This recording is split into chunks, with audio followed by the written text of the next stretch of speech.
Mesdames, Messieurs, bienvenue à Express, votre magazine qui vous parle de sportifs de manière express. Ce numéro vous laissera entendre celui qu'on appelle Lambert Osango, président de l'Académie Club Rangers. Il nous fait le bilan de son club pour l'année 2018-2019. Une analyse sur le championnat de la Ligue nationale de football et revient sur les objectifs de son club. On le suit et on se retrouve tout juste après. Ah ok. Merci d'abord pour l'opportunité que vous m'offrez aujourd'hui pour parler un peu du sport. Je crois qu'il faut revenir sur la Ligue nationale de football de notre pays.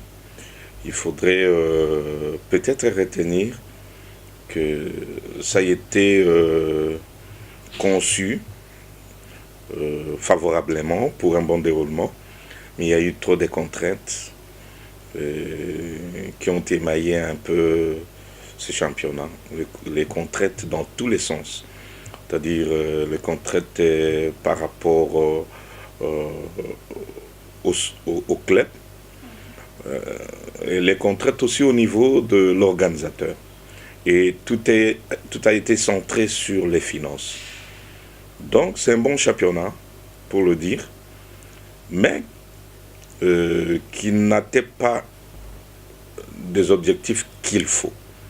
C'est-à-dire pour qu'il soit totalement un grand et un bon championnat. Cela s'explique par le fait que lorsque les clubs se prennent totalement en charge pour autant de déplacements, c'est un problème dans notre pays. Mais également, au niveau de l'organisateur, il y a aussi un sérieux problème pour faire déplacer les officiels. Et là, automatiquement, il y a un peu de faille dans tous les sens. Sinon, le championnat en soi pourrait être un très bon championnat si le moyen, l'État congolais avait mis de moyens auprès de l'organisateur, et l'organisateur qui pouvait ou qui devrait ainsi les redistribuer équitablement au club. Donc dans l'ensemble, le championnat 2018-2019 n'a pas été du tout mauvais. Ça, on est à la fin. Contrairement à la saison passée, je crois que cette saison, ça n'était pas du tout mal exécuté.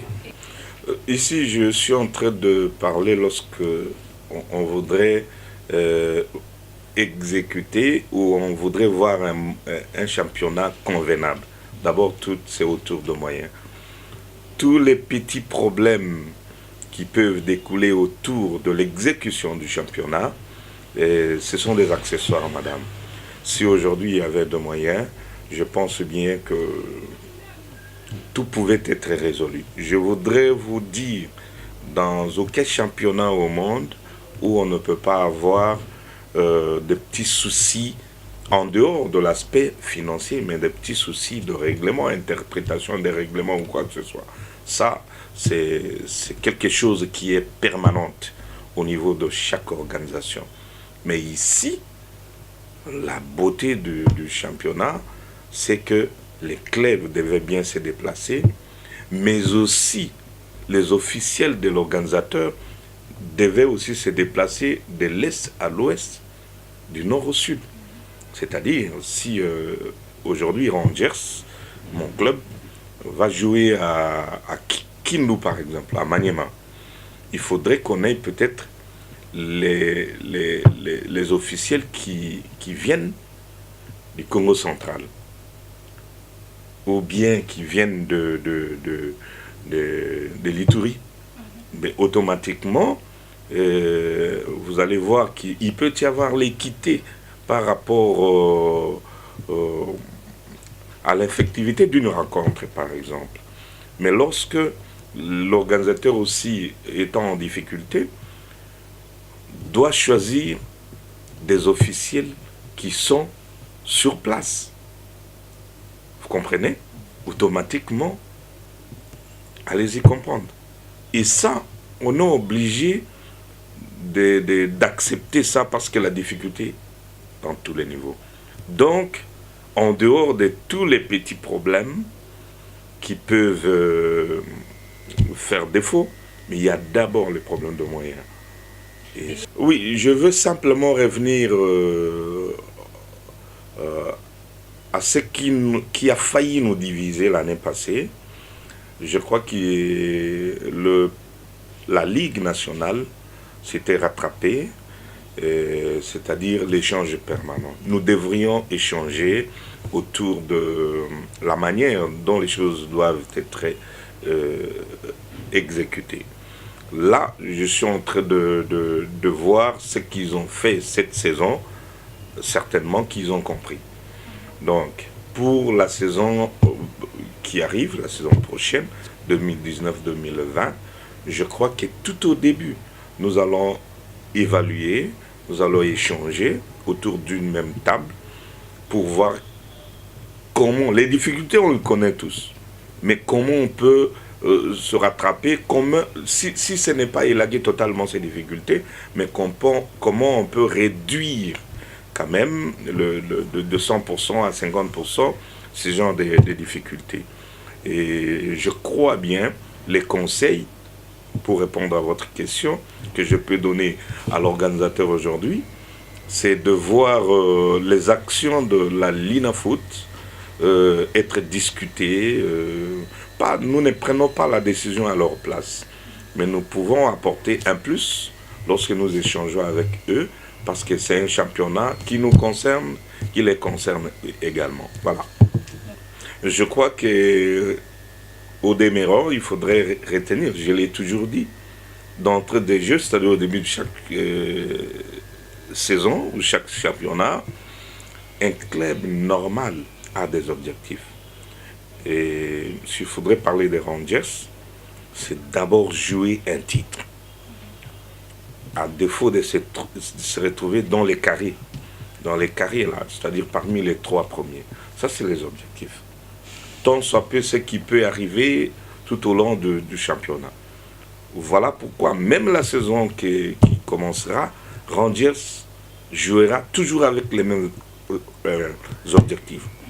Nous allons tout faire pour avoir un niveau qu'il faut. Mais, avant la fin de la phase aller, nous étions classés parmi les 4 premiers clubs. Mais, à un moment donné, vous savez que parmi nos objectifs, c'est encadrer les jeunes gens et leur donner des opportunités d'y aller là où ils veulent. Et en plein championnat, notre là où nos ambitions étaient revues autrement, parce qu'il y a eu autant de joueurs qui devaient nous quitter, qui nous ont même quittés. Là, on n'avait pas de choix. En fait, les ambitions de jouer un titre chaque saison, ce sont des ambitions circonstancielles. Donc, nous nous retrouvons devant un championnat et nous nous fixons des objectifs.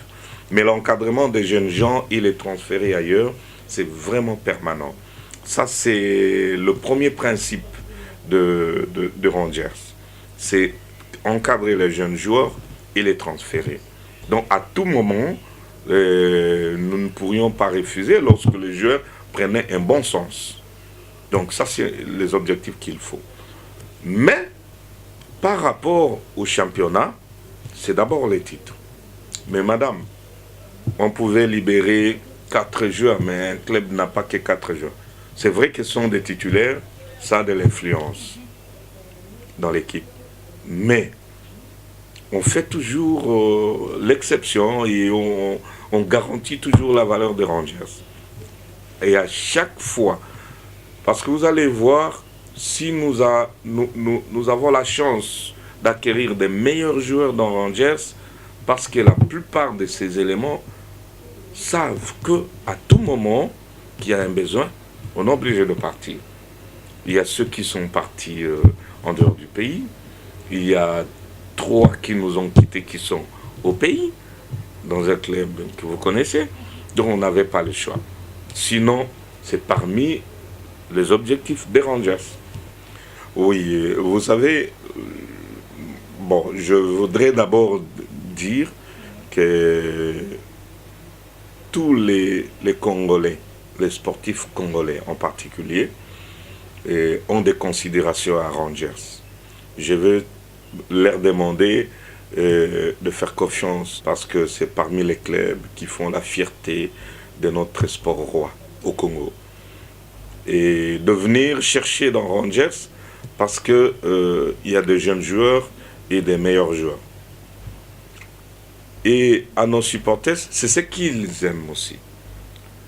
Nos fans aiment voir nos joueurs aller et faire la fierté du club ailleurs. Donc, je dis coup de chapeau. Notre club, c'est un club de la commune de Kalamou. C'est là où il y a toutes les activités des Rangers, le siège, le cadre des entraînements, la majorité, les 70% des joueurs, c'est de Kalamou. Donc, c'est leur club. Nous disons, le club a fait ce qui était de son mieux. Vous avez accompagné le club et coup de chapeau, continuez toujours à encadrer et accompagner le club tout au long de la saison qui commencera. Voilà. Lambert Osango n'est pas seulement président de l'Académie Club Rangers, mais il est aussi président de l'ADEFCO, association de dirigeants du football congolais. Il nous parle de motivation qui les ont poussés à pouvoir créer cette association et des objectifs qu'ils poursuivent. On l'écoute. La loi de notre pays reconnaît la création des associations organisées ou spécialisées. La DEFCO n'est pas créée aujourd'hui et n'a pas d'une manière officielle commencé avec nous, d'une manière officieuse. Ça a commencé très longtemps. C'est l'amicale de dirigeants, mais que nous avions transformé autrement en association officiellement reconnue. L'État congolais nous a donné tout le papier, toute la documentation qu'il faut et nous fonctionnons légalement depuis un certain moment. Et c'est depuis 2015 d'ailleurs qu'on a eu du ministère des Sports notre agrément, c'est-à-dire le fonctionnement provisoire. Et puis, une année après, nous avions eu l'F92, un fonctionnement également provisoire du ministère de la Justice, dont nous sommes reconnus. Notre fédération nous a donné cette chance de nous organiser et d'apporter un plus dans le football congolais. Mais cela passe par cette association où les clubs adhèrent également librement, mais la question étant importante pour tous les sportifs, nous avons la majorité de dirigeants de clubs de football. Il y a Vecleb, il y a Mazembe, il y a tous ces gens-là. Parce que ici, ce que nous cherchons, c'est comment améliorer notre sport. Comment réfléchir pour que les choses aillent de l'avant. Je vais vous dire, madame, nous sommes dans les ateliers aujourd'hui, nous sommes en train de travailler fortement parce qu'il est inconcevable aujourd'hui que l'État congolais ne puisse pas subventionner le football. Je veux parler le sport, mais en particulier le football congolais. Parce que si on n'encadre pas les jeunes, on ne peut pas beaucoup perdre de l'argent au niveau du championnat ou de l'équipe nationale. Donc ça ne servira à rien. Mais il faut revenir. Nous avions compris qu'il faut que les dirigeants des clubs de football au Congo se mettent debout, tous ensemble, pour mener une démarche si louable auprès des autorités établies, à commencer par la fédération. La fédération est avec nous, la Linafoot est avec nous, et le ministère. Parce que nous voudrions quand même qu'il y ait un changement dans ce sens. Nous voudrions que 2019, que les choses changent, qu'on prenne quand même, qu'on subventionne les clubs, ne fût-ce qu'en termes de transport. C'est ça le but principal. C'est parmi, je dis parmi, parce que notre but, c'est l'encadrement des jeunes. L'encadrement des jeunes, l'éducation des jeunes. Et si vous regardez nos statuts, vous allez voir, madame, que nous travaillons efficacement. Aujourd'hui, le football a un apport considérable dans notre jeunesse. Un apport considérable. Et le football, même pas dans notre jeunesse, mais le football unit même les politiques. Le football unit. Le football change les donnes. Et le football également fait rentrer autant d'argent aussi dans notre pays. Vous allez comprendre, c'est toute une éducation. Mais comment là on éduque quand même, on prend les jeunes gens qui sont dans la rue et nous mettons nos propres moyens. Parfois c'est dur. Mais ailleurs, partout, il y a beaucoup de pays où leur État subventionne. Donc nous pensons, et nous avons eu des échanges un peu dans l'informel avec des autorités du pays, qu'il faudrait qu'on ait un cahier de charge qu'on va leur soumettre d'ici là, c'est bientôt, pour qu'ils regardent comment il faudrait ramener ce football de l'avant. L'automne terné, il faut le ramener. Ça va passer peut-être par la FECOFA, qui est notre autorité fessière, soit ça va se répercuter au niveau de la Linafoot. Et les choses, tout ce que nous voulons, c'est de voir demain les choses changer. Il est évident qu'au niveau de... Ça, c'est au niveau national. Maintenant, au niveau de chaque province, il y a également une prise en charge qui devrait être revue par notre gouverneur, l'actuel gouverneur, là je parle de Kinshasa, le gouverneur Gentini Ngobilambaka, que je salue en passant, un aîné, un grand sportif. Nous pensons que d'ici là, nous serons aussi à ses côtés pour lui faire des propositions dans l'encadrement des jeunes. Pourquoi on parle aujourd'hui de l'insalubrité dans notre ville? Mais nous, sportifs, nous sommes plus nombreux que tous les autres. Nous pouvons aussi prendre une grande partie de la propreté de la ville. Vous savez, le joueur aujourd'hui, l'encadrement, c'est comme on le faisait à l'école. Vous allez voir qu'il y a un temps, il y a des heures de mettre la propreté à l'école. Nous sommes à Kinshasa, il y a possibilité de mettre la propreté à Kinshasa. On a besoin de voir notre ville propre. Mais là, on est en train de faire des propositions à tous les niveaux, et au niveau national, et au niveau de la province. Non. Madame, comment on va créer des complaisances de match parce qu'il y a des objectifs bien définis? Ça ne peut pas exister. Ça ne peut pas. Nous devons avoir l'équité dans l'exécution ou dans la manière de jouer un match. Nous sommes régis par 2 règlements. Lorsqu'il y a complaisance, il y a des sanctions établies. Les règlements généraux ont tout défini.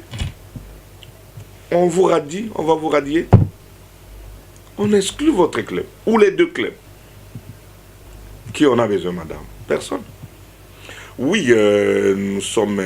je suis le président. Certainement jusqu'en 2020. Et les amis peuvent aussi faut s'en prendre à moi si les choses ne marchaient pas. Je ne suis pas spécial, non. Et puis nous avons deux vice-présidents. Nous avons le président Max Moquet et le président de MK. Nous avons le président Piana de Lubumbashi Sport. Nous avons le secrétaire national qui est l'actuel honorable Guy Mavuta. Parce que là, je dois vous dire, madame, que notre combat, c'est de voir les choses changer. Nos sportifs qui sont au niveau de l'Assemblée nationale sont en train de réfléchir aussi au niveau de l'Assemblée nationale. Parce que c'est là qu'il faut recadrer ou régler définitivement les textes légaux. Il faudrait réinsérer des situations clairement par rapport au football congolais. Donc il y a beaucoup de gens là-bas à l'intérieur. Nous avons le président Ngoyi Kassanzi, nous avons l'honorable président Ngoyi Kassanzi, je ne sais pas comme vous voulez, je suis habitué quand même à l'appeler comme ça. Nous avons le président, l'honorable Obin Minakou. Nous avons le président, l'honorable Adonis, le sénateur. Nous avons beaucoup tant d'autres, pour ne pas oublier peut-être certains. Donc, madame, nous travaillons et nous sommes conscients que les choses vont changer. De toutes les façons, le public sportif congolais est derrière nous. Seulement, il y a des gens qui ont une mauvaise conception de l'association. C'est-à-dire quand l'association s'est réunie, c'est tout de suite pour faire partir des gens. Non, ce n'est pas ça la vision. L'association est là pour apporter un plus dans l'émergence du football congolais. Nous, de la corporation, nous sommes en train de nous préparer pour voir le président Costa au Mali, de la même manière la Linafoot, pour amener une réflexion autour d'un certain nombre de points pour que les choses aillent bien de l'avant, pour que nous soyons toujours soudés. Merci madame. Je crois que vous m'avez surpris aujourd'hui dans ce petit bureau de travail. Mais dans les jours qui viennent, nous sommes en train d'attendre la fin de ces championnats pour faire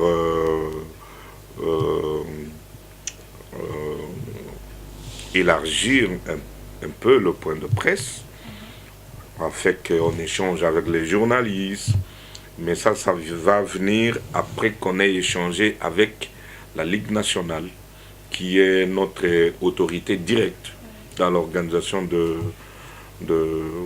ce championnat. Parce que vous vous souviendrez, madame, on dit lorsqu'il n'y a pas de l'ordre, lorsqu'il n'y a pas d'harmonie, là où il y a des bruits, on n'investit pas.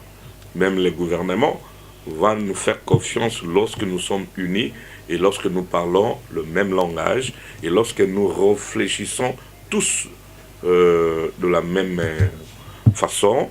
Et là, le gouvernement va mettre de moyens, nous sommes certains, avec l'avènement de grands sportifs aussi, du président Félix Tshilombo Tshisekedi, et de son directeur du cabinet, qui est un grand sportif, un très grand sportif aussi, le directeur du cabinet Vitel Caméré. Et nous avons aussi là beaucoup de sportifs, madame, des footballeurs. Ils sont là-dedans. Nous sommes obligés, nous sommes confiants que cette fois-ci, les choses vont aller de l'avant. Ce n'est pas de l'irrégularité, c'est régulier, c'est réglementé. La loi le prévoit, l'encadrement des jeunes, la subvention sur les sports. Donc maintenant, nous voudrions qu'il y ait une bonne orientation. Nous voudrions qu'au niveau du sport congolais, au niveau du ministère des Sports, qu'on nous mette un sportif qu'on nous mette quelqu'un qui connaît le sport, qui a besoin du sport. Si on veut que les choses aillent de l'avant, c'est lui qui va bien collaborer avec toutes les structures établies au niveau de la RDC, entre autres la DEFCO. C'est moi qui vous remercie, madame. Merci beaucoup. Nous voilà à la fin d'Express Mag, votre magazine qui vous relate les sportifs de manière express. Merci de nous avoir suivis. C'était Darla Motea depuis le centre sportif Oudjana. Bye.